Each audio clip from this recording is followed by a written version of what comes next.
ಕಾಂಗ್ರೆಸ್ ಪಾಳ್ಯದಲ್ಲಿ ಭುಗಿಲೇಳ್ತಾ ಇದೆ ಮಹಾ ಬಿಕ್ಕಟ್ಟು. ಸಂಪುಟ ವಿಸ್ತರಣೆ ಬೆನ್ನಲ್ಲೇ ಸ್ಫೋಟಕ ಬೆಳವಣಿಗೆಗಳಾಗ್ತಾ ಇದೆ ಕಾಂಗ್ರೆಸ್ ಪಾಳ್ಯದಲ್ಲಿ.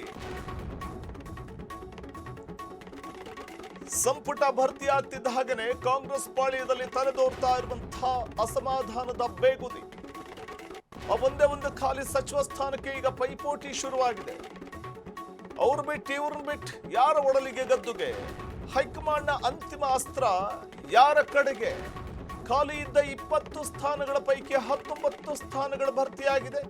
ಇನ್ನುಳಿದ ಆ ಒಂದು ಗೋಲ್ಡನ್ ಸೀಟ್ನತ್ತ ಎಲ್ಲರ ಚಿತ್ತ ಇದೆ. ಯಾರಿಗೆ ಆ ಗೋಲ್ಡನ್ ಸೀಟ್? ಖಾಲಿ ಇರೋ ಆ ಒಂದು ಸ್ಥಾನಕ್ಕೆ ಇಬ್ಬರು ಪೈಪೋಟಿ ನಡೆಸ್ತಾ ಇದ್ದಾರೆ. ಗಾಯತ್ರಿ ಶಾಂತೇಗೌಡ ವರ್ಸಸ್ ಶಾಸಕ ಬಸವರಾಜ ಶಿವಣ್ಣ.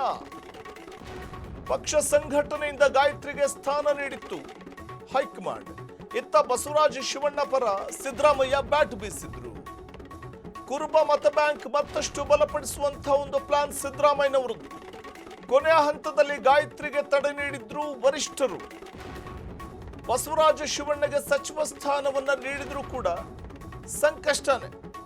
ಡಿಕೆ ಕ್ಯಾಬಿನೆಟ್ ಅಲ್ಲಿ ಮಹಿಳಾ ಸಚಿವರೇ ಇಲ್ಲದಂತಾಗ್ಬಿಡುತ್ತೆ. ಆದ್ರೆ ಗಾಯತ್ರಿಗೆ ಮಂತ್ರಿಗಿರಿ ನೀಡಿದ್ರೆ ಸಿದ್ದು ಗರಂ ಆಗ್ತಾರೆ. ಪರ್ಯಾಯವಾಗಿ ಯಾರ ಹೆಸರು ಫೈನಲ್ ಆಗುತ್ತೆ? ಮತ್ತೊಂದು ಕಡೆ ಬ್ರಾಹ್ಮಣ ಕೋಟಾದಡಿ ಆರ್ ವಿ ದೇಶಪಾಂಡೆಗೆ ಏನಾದರೂ ಸಚಿವ ಸ್ಥಾನ ಸಿಗಬಹುದಾ ಅಥವಾ ದಿನೇಶ್ ಗುಂಡೂರಾವ್ ಅವರಿಗೆ ಸಿಗಬಹುದಾ ಗೊತ್ತಿಲ್ಲ.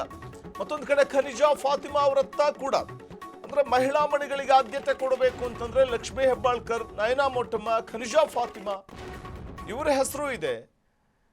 ಗಾಯತ್ರಿ ಶಾಂತೇಗೌಡ ಅವರ ಹೆಸರು ಕೂಡ ಈಗ ಸದ್ಯಕ್ಕೆ ಹೋಲ್ಡ್ ಮಾಡಲಾಗಿದೆ.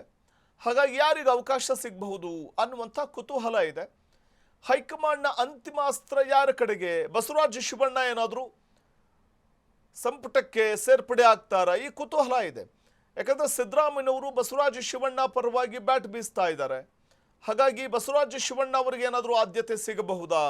ಈ ಕುತೂಹಲ ಇರುವಂಥ ಒಂದು ಸ್ಥಾನಕ್ಕೆ ಒಂದು ಕಡೆ ಕಾಂಗ್ರೆಸ್ ನಾಯಕರೇ ಹೇಳ್ತಾ ಇರ್ತಾರೆ, ಮಹಿಳಾ ಸಬಲೀಕರಣದ ಮಾತಾಡ್ತಿರ್ತಾರೆ ಕಾಂಗ್ರೆಸ್ ನಾಯಕರುಗಳು. ಹೀಗಿರುವಾಗ ಸಂಪುಟದಲ್ಲಿ ಒಬ್ಬೇ ಒಬ್ಬ ಸಚಿವೆಯೂ ಇಲ್ಲ, ಮಹಿಳಾ ಮಣಿಯೂ ಕೂಡ ಇಲ್ಲ ಕ್ಯಾಬಿನೆಟ್ನಲ್ಲಿ ಅಂತಂದ್ರೆ ಇದು ಸಹಜವಾಗಿಯೇ ಬಾಯಿ ಮಾತಿಗಷ್ಟೇ ಮಹಿಳಾ ಸಬಲೀಕರಣನ ಅನ್ನುವಂಥ ಒಂದು ಪ್ರಶ್ನೆ ಬಹುಶಃ ವಿಪಕ್ಷಗಳಿಂದ ಎದುರಾಗಬಹುದು. ಹಾಗಾಗಿ ಮತ್ತೆ ಸಾರ್ವಜನಿಕ ವಲಯದಲ್ಲಿ ಕೂಡ ಡಿಕೆ ಸಂಪುಟದಲ್ಲಿ ಒಬ್ಬ ಮಹಿಳಾ ಮಣಿಗೂ ಕೂಡ ಕ್ಯಾಬಿನೆಟ್ನಲ್ಲಿ ಅವಕಾಶ ಇಲ್ವಲ್ಲ ಅನ್ನುವಂಥ ಒಂದಷ್ಟು ಪ್ರಶ್ನೆಗಳು ಏಳಬಹುದು. ಈ ಕಾರಣಕ್ಕೆ ಮಹಿಳೆಯರಿಗೇನಾದರೂ ಕೊಡೋದಾದರೆ ಗಾಯತ್ರಿ ಶಾಂತೇಗೌಡ MLC ಆಗಿದ್ದಾರೆ. ಅವರಿಗೆ ಅವರ ಹೆಸರಿತ್ತು, ಆದರೆ ಹೋಲ್ಡ್ ಮಾಡಲಾಗಿದೆ. ಹೈಕಮಾಂಡ್ ನಾಯಕರೇ ಹೋಲ್ಡ್ ಮಾಡಿದ್ದಾರೆ. ಅಂತಿಮವಾಗಿ ಆ ಒಂದು ಗೋಲ್ಡನ್ ಸೀಟ್ ಯಾರಿಗೆ ಸಿಗಬಹುದು? ಲಕ್ಷ್ಮೀ ಹೆಬ್ಬಾಳ್ಕರ್ಗೋ, ಖನಿಜಾ ಫಾತಿಮಾ ಅವ್ರಿಗೋ, ನಯನಾ ಮೋಟಮ್ಮ ಅವ್ರಿಗೋ, ಅಥವಾ ಬಸವರಾಜ ಶಿವಣ್ಣ ಅವ್ರಿಗೋ, ಅಥವಾ ಬ್ರಾಹ್ಮಣ ಕೋಟಾದಡಿ ಯಾರಿಗೂ ಕೊಟ್ಟಿಲ್ಲ ಅನ್ನುವಂಥ ಕಾರಣಕ್ಕೆ ಏನಾದರೂ ಮನಸ್ಸು ಮಾಡಿಬಿಟ್ಟು ದಿನೇಶ್ ಗುಂಡೂರಾವ್ಗೋ ಅಥವಾ ಆರ್ ವಿ ದೇಶಪಾಂಡೆಗೋ ಕೊಟ್ಟು ಬಿಡ್ತಾರಾ ಗೊತ್ತಿಲ್ಲ. ಆದರೆ ಆ ಒಂದು ಗೋಲ್ಡನ್ ಸೀಟ್ ಯಾರ ಪಾಲಿಗೆ ಅನ್ನುವಂಥ ಒಂದು ಕುತೂಹಲ ಇದೆ. ಪಕ್ಷ ಸಂಘಟನೆಯಿಂದ ಗಾಯತ್ರಿಗೆ ಸ್ಥಾನವನ್ನು ನೀಡಿದ್ದು ಹೈಕಮಾಂಡ್, ಆದರೆ ಮತ್ತೆ ಹೋಲ್ಡ್ ಆಗಿದೆ. ಇತ್ತ ಬಸವರಾಜ ಶಿವಣ್ಣ ಪರ ಸಿದ್ದರಾಮಯ್ಯನವರು ಬ್ಯಾಟ್ ಬೀಸ್ತಾ ಇದ್ದಾರೆ. ಕುರುಬ ಮತ ಬ್ಯಾಂಕ್ ಅನ್ನು ಮತ್ತಷ್ಟು ಬಲಪಡಿಸಬೇಕು ಅನ್ನುವಂಥದ್ದು ಸಿದ್ದರಾಮಯ್ಯನವರ ಪ್ಲಾನ್. ಕೊನೆ ಹಂತದಲ್ಲಿ ಗಾಯತ್ರಿ ಅವರಿಗೆ ತಡೆಯನ್ನು ಕೊಟ್ಟಿರುವಂಥದ್ದು ವರಿಷ್ಠರು. ಬಸವರಾಜ ಶಿವಣ್ಣ ಅವರಿಗೆ ಸಚಿವ ಸ್ಥಾನ ನೀಡಿದ್ರೂ ಸಂಕಷ್ಟ. ಡಿಕೆ ಕ್ಯಾಬಿನೆಟ್ನಲ್ಲಿ ಮಹಿಳಾ ಸಚಿವರೇ ಇಲ್ಲದಂತಾಗ್ಬಿಡುತ್ತೆ. ಮಹಿಳಾ ಸಚಿವರು ಬೇಕು ಅನ್ನೋದಾದ್ರೆ ಯಾರಿಗೆ ಸಿಗಬಹುದು ಅವಕಾಶ? ಅದು ಲಕ್ಷ್ಮೀ ಹೆಬ್ಬಾಳ್ಕರ್ಗ, ನಯನಾ ಮೋಟಮ್ಮ ಅವ್ರಿಗ, ಅಥವಾ ನೋಡಿ ಮತ್ತೆ ಹೆಬ್ಬಾಳ್ಕರ್ ಉಮಾಶ್ರೀ ಅಥವಾ ನಯನಾ ಮೋಟಮ್ಮ ಇವರ ಹೆಸರುಗಳಿದೆ. ಖನಿಜಾ ಫಾತಿಮಾ ಅವರತ್ತ ಕೂಡ ನೋಡ್ತಾ ಇರುವಂಥದ್ದು.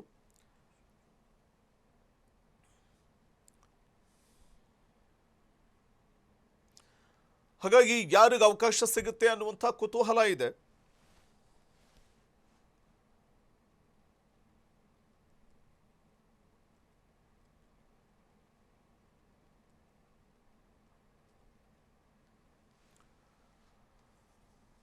ಕುರುಬ ಮತ ಬ್ಯಾಂಕ್ ಅನ್ನು ಮತ್ತಷ್ಟು ಬಲಪಡಿಸುವಂಥ ಒಂದು ನಿಟ್ಟಿನಲ್ಲಿ ಸಿದ್ದರಾಮಯ್ಯನವರು ಬಸವರಾಜ ಶಿವಣ್ಣ ಅವರಿಗೆ ಅವಕಾಶವನ್ನು ನೀಡಿ ಅನ್ನುವಂಥದ್ದನ್ನು ಹೇಳ್ತಾರೆ. ಇದೇ ಕಾರಣಕ್ಕೆ ಮಾಜಿ ಮುಖ್ಯಮಂತ್ರಿ ಸಿದ್ದರಾಮಯ್ಯನವರು ನಿನ್ನೆ ಸಚಿವರ ಪ್ರಮಾಣವಚನ ಸ್ವೀಕಾರ ಕಾರ್ಯಕ್ರಮಕ್ಕೆ ಗೈರಾಗಿದ್ರ, ಇದೇ ಕಾರಣಕ್ಕೆ ಅಸಮಾಧಾನಗೊಂಡಿದ್ದಾರ.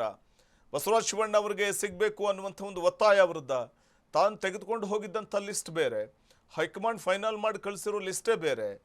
ಅಂದರೆ ನಮ್ಮ ಮಾತಿಗೆ ಮನ್ನಣೆ ಕೊಡ್ತಾ ಇಲ್ಲ ಹೈಕಮಾಂಡ್ ಅಂತ ಅಸಮಾಧಾನವನ್ನೇನಾದರೂ ವ್ಯಕ್ತಪಡಿಸಿ ನೆನ್ನೆ ಗೈರಾದ್ರ ಸಚಿವರ ಪದಗ್ರಹಣ ಕಾರ್ಯಕ್ರಮಕ್ಕೆ. ಇವತ್ತಿಗೂ ಕೂಡ ತನ್ನ ಇಮೇಜನ್ನು, ತಾವು ಮುಖ್ಯಮಂತ್ರಿ ಸ್ಥಾನದಿಂದ ಕೆಳಗಿಳಿದ್ರು ಕೂಡ ಸಿದ್ದರಾಮಯ್ಯನವರು ಇವತ್ತಿಗೂ ಕೂಡ ತನ್ನ ಇಮೇಜನ್ನು ಹಾಗೆ ಉಳಿಸ್ಕೊಂಡಿದ್ದಾರೆ. ಮತ್ತು ಯಾವುದೇ ಪಕ್ಷದ ನಾಯಕರೂ ಕೂಡ ಒಪ್ಪಬಹುದಾದಂತಹ ಮಾಸ್ ಲೀಡರ್ ಅಂತ ಇದ್ರೆ ಅದು ಮಾಜಿ ಮುಖ್ಯಮಂತ್ರಿ ಸಿದ್ದರಾಮಯ್ಯ ಅನ್ನುವಂಥದ್ದು ಗೊತ್ತಿರುವಂಥ ವಿಚಾರ. ಹೀಗಿರುವಾಗ ಸಿದ್ದರಾಮಯ್ಯನವರು ತಾವು ಸೂಚಿಸಿದಂತಹ ವ್ಯಕ್ತಿಗೆ ಅಥವಾ ಶಾಸಕರಿಗೆ ಸಚಿವ ಸ್ಥಾನ ನೀಡಲಿಲ್ಲ ಅನ್ನುವಂಥ ಕಾರಣಕ್ಕೆ ಬೇಸರಗೊಂಡ್ರ. ಇದೇ ಕಾರಣಕ್ಕೆ ಸಿದ್ದರಾಮಯ್ಯನವರು ನಿನ್ನೆಯ ಸಚಿವರ ಪದಗ್ರಹಣ ಕಾರ್ಯಕ್ರಮಕ್ಕೆ ಗೈರಾದ್ರ. ಬಸವರಾಜ ಶಿವಣ್ಣ ಅವರಿಗೆ ಸಚಿವ ಸ್ಥಾನವನ್ನು ನೀಡಬೇಕು ಅನ್ನುವಂಥ ಒತ್ತಾಯ ಅವರದ್ದು ಅನ್ನುವಂಥದ್ದಿದೆ. ಕುರುಬ ಮತ ಬ್ಯಾಂಕನ್ನು ಮತ್ತಷ್ಟು ಗಟ್ಟಿಗೊಳಿಸಬೇಕು ಅನ್ನುವಂಥ ಲೆಕ್ಕಾಚಾರ ಸಿದ್ದರಾಮಯ್ಯನವ್ರದ್ದು ಅನ್ನುವಂಥ ಮಾತಿದೆ. ಇದೇ ಕಾರಣಕ್ಕೆ ಬಸವರಾಜ ಶಿವಣ್ಣ ಪರ ಬ್ಯಾಟ್ ಬೀಸ್ತಾ ಇದ್ದಾರೆ ಸಿದ್ದರಾಮಯ್ಯನವರು ಅನ್ನುವಂಥದ್ದಿದೆ. ಆ ಕಾರಣಕ್ಕೆ ಇರುವಂಥ ಒಂದು ಗೋಲ್ಡನ್ ಸೀಟ್ ಬಸವರಾಜ ಶಿವಣ್ಣ ಅವರ ಪಾಲಾಗುತ್ತಾ ಅಥವಾ ಮಹಿಳಾ ಮಣಿಗಳಿಗೆ ಕೊಡೋದಾದರೆ ಯಾರಿಗೆ ಕೊಡಬಹುದು, ಈ ಕುತೂಹಲವಂತೂ ಇದೆ.